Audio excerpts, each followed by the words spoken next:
Okay, so tell me a little bit about what Life Enrichment Options is and how it got started.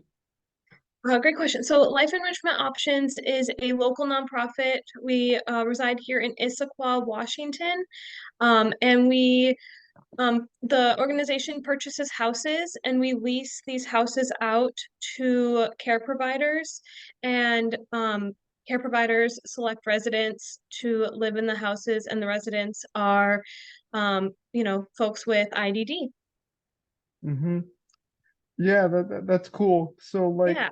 what kinds of services do you provide at Life Enrichment Options? Yeah, great question. So we provide housing.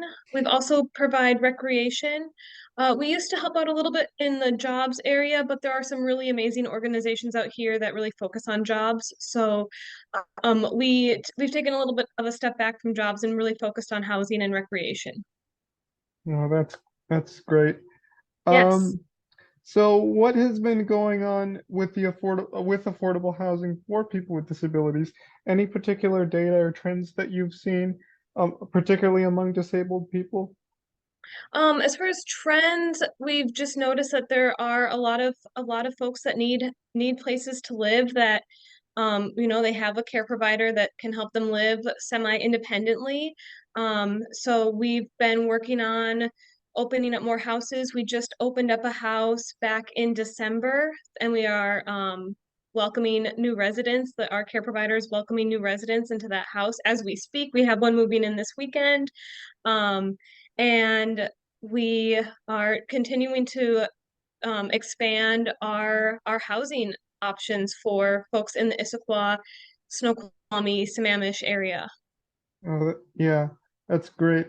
So like, how do you make sure that, people with disabilities find ways to be fully independent and self-sufficient? Because not a lot of disabled folks have that kind of luxury. I was talking to a friend one time and he decided to move into an apartment, but let alone did he face any barriers like he has cerebral palsy like I do, so he tried to move into an apartment and figure out can I live on my own? But then he just had no other choice but to go to an adult family home. So yeah, because a lot of these folks have that. Um, Right. Yeah, so I don't know if the residents in our houses are necessarily looking for full independence, but a lot of our care providers help them learn the access bus system. They help them, they teach them ways to live a little bit more independently. But I think a lot of the residents in our houses, in our homes, are unable to live fully independently. But I know our care providers work to um, give them as much independence as they can have and feel, like they can do a lot of things without a care provider hovering over them. hmm Yeah, so like, are there any particular stakeholders that you partner with in the housing realm? In the housing realm, not not we do not.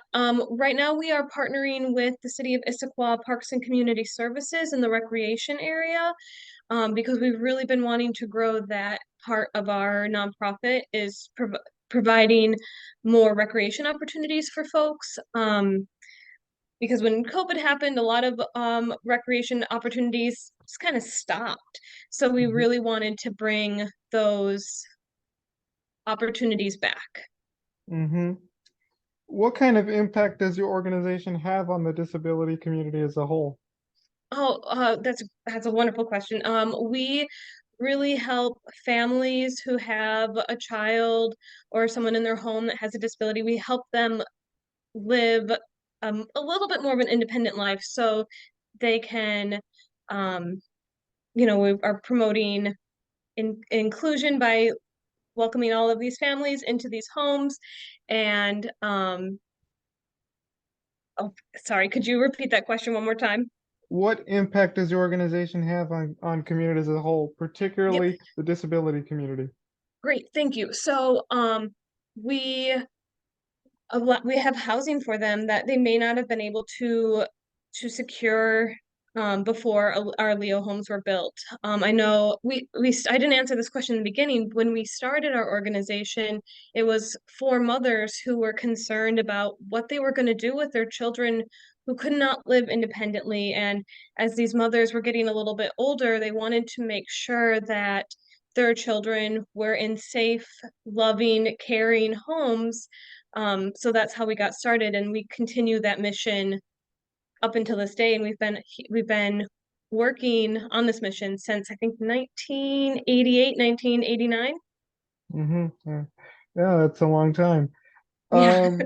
Yeah, my last question here is how do you create an inclusive and welcoming environment for people with disabilities from like your perspective as an organization?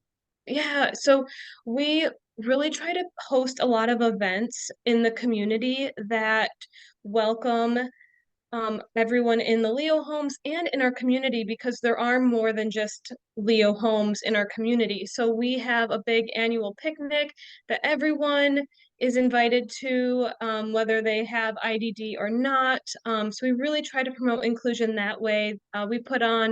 We work with a local drama and choir instructor, and they put on plays at the local root beer stand. So we really try to in incorporate inclusion through our recreation and through getting our residents out into the community. Oh, that's nice. That's awesome. Yeah, it's a lot of fun. Mm-hmm. I bet.